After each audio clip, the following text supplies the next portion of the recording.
What's up, dudes? Welcome back to another video of Tristiano Stuff. Today we're going to be continuing this new series that I'm beginning, and I want to make this more interesting for everyone. At least longer, more detailed information, because the Seychelles is hard. So I've changed the tilt, essentially, on our globe here, to look like that. I shall do a spin, and I'll, you know how this works. Eyes are closed. Okay, let's make sure it stays there. Okay. Poke. Okay, I landed in Brittany, France, which I can talk about. So we'll start at the local level. We'll talk about Brittany. You see, it was right here. So Brittany, France is a region in France. The capital of said region is known as Brest.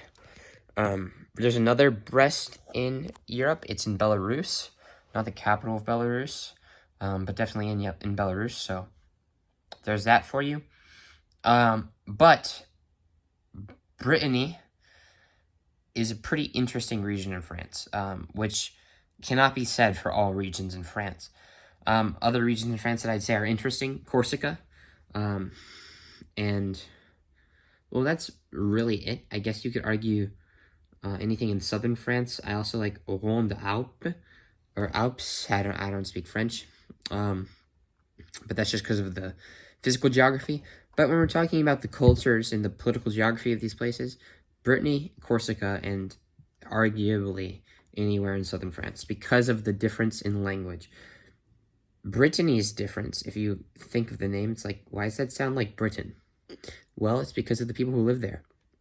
The people who live there are descendant of Brythonic tribesmen, essentially, or just Brythonic speakers, from the United Kingdom, who migrated due to Anglo-Saxon settlement of England. So they had lived in England before it was known as England, because England means land of the Angles,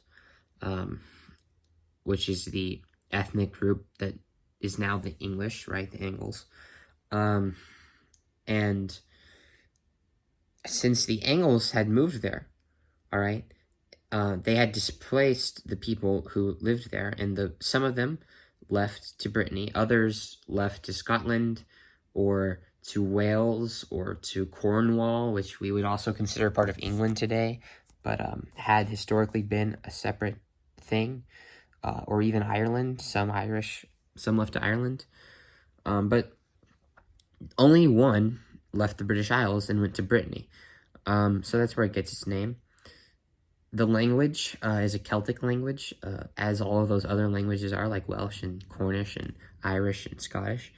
However, Scottish and Irish are part of their own family with Manx, and then Welsh, Cornish, and Breton, or is what the language is called, are part of their own family.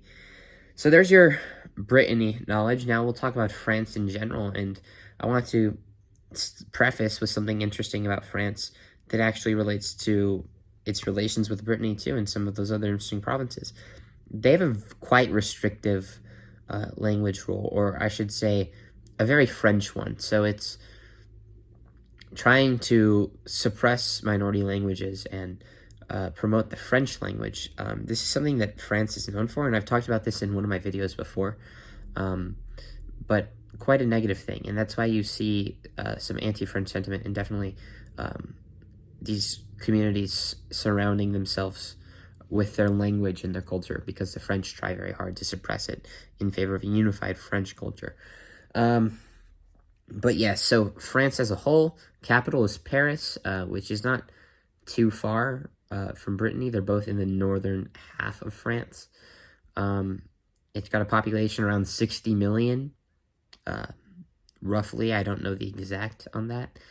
And apart from Paris, Marseille, Lyon, I guess Nice as well, most of the country is quite empty. I mean, you have there's definitely a trend of your urban areas being centered around the coast, but the interior of the country is mostly empty, with a few exceptions, though none are particularly notable. I mean, Paris is not technically on the coast, so you could argue that that's quite the notable exception, but that's like the only exception. Other things about the country, they speak French. However, like I said earlier, with Brittany, Breton is a minority language. You also have Occitan, which is similar-ish to Catalan.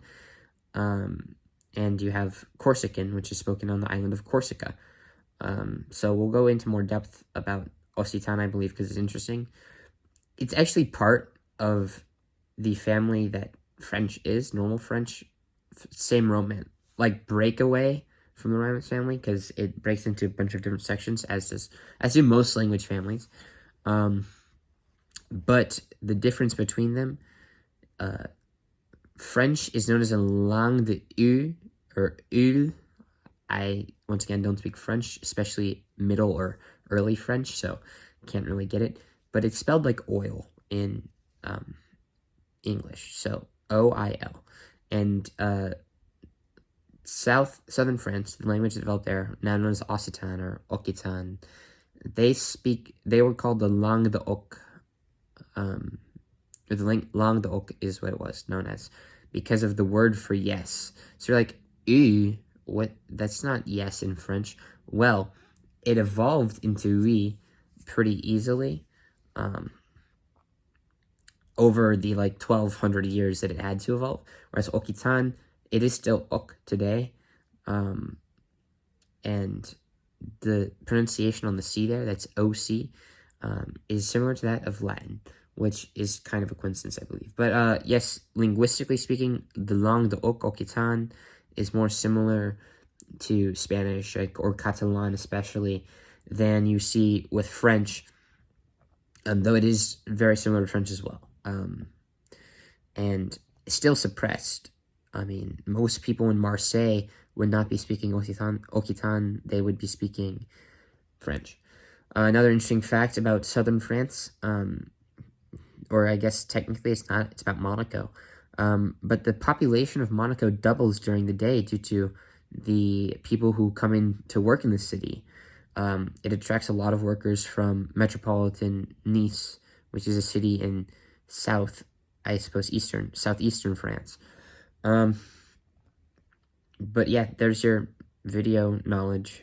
I mean, I could go into the history of France, which is relatively interesting, and the linguistics of France, and the French language more in depth, because a lot of it is different than what you see in other Romance languages. But perhaps I can just make a separate video about France if I really wanted to do that. And I don't want to, because I don't particularly like France. So, yeah, take that, French people. Oh, actually, I want one more thing. I want to talk about one more thing. Corsica. Why is it French? The answer is France had money, and they bought it.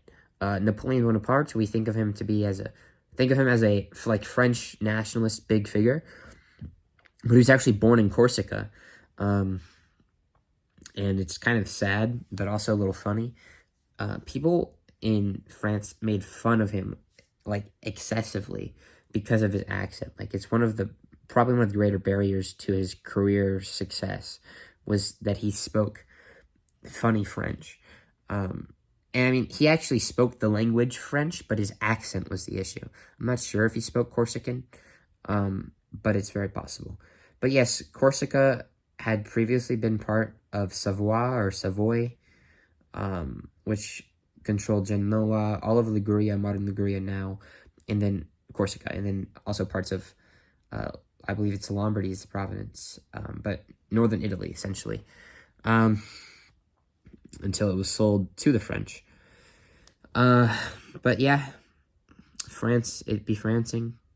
It's kind of awful. I don't like it.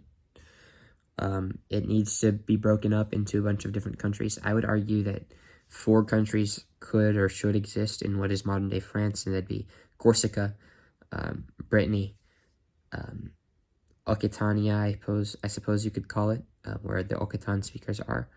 And then you could just have the rest be France, technically speaking, but, it's not particularly French. But yeah, there's your France video. Thank you for watching. Join me next time when we will talk about, who knows what we'll talk about, but we'll talk about something. I hope it'll be good. Thank you. Bye-bye.